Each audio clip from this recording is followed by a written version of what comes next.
मायावती जी ने बालकृष्ण चौहान को प्रत्याशी बनाया है और बालकृष्ण चौहान दलितों का मसीहा कहे जाते हैं, लेकिन ककरिहार में वहाँ की जनता खोज रही है कि अगर आए तो उनका हम स्वागत जूता चप्पल की माला से करेंगे। मुझे तो हंसी आती है कि शायद हो सकता है बहन जी तक वो सूचना जान नहीं पाई कि बहन जी के लिए जो एक किताब उन्होंने लिखा था उसमें कैसे कैसे शब्दों का प्रयोग किया था उन्होंने।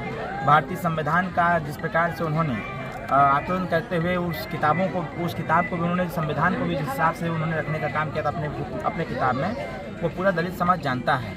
और जिस प्रकार से पूरे दलितों का इन्होंने अपमान किया था इसको भी समझता है। तो दलित समाज स्वाभाविक तौर पर है उनका अभिनंदन करने के लिए खड़ी है अपने गांव के गेट पर। और अब आगे देखते हैं क्या होता है।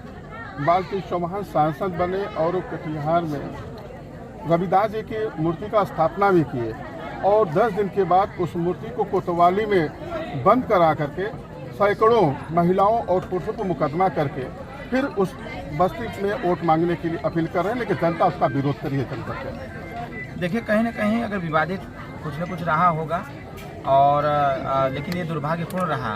किसी महापुरुष के सम्मान के साथ खिलवाड़ करना है दुर्भाग्यपूर्ण है। संविधान इसकी गवाही भी नहीं देता है, न ही हमारा कानून। कहीं न कहीं उसमें जो भी विसंगतियाँ रही हों, जो भी समस्याएं रही हों, इसको देखना चाहिए था। और क्योंकि सिर्फ मूर्ति का सवाल नहीं था, सवाल था दलितों के आत्मसम्मान का।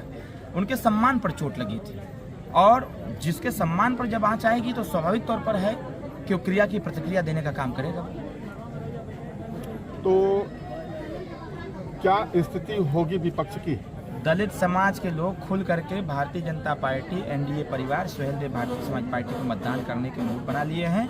आप देखिएगा 1 तारीख को अगर दलितों का मान सम्मान, स्वाभिमान, हक, हिस्सा, अधिकार अगर सुरक्षित है तो एनडीए परिवार में ही सुरक्षित है। ये समाजवादी पार्टी के लोग, विपक्ष के लोग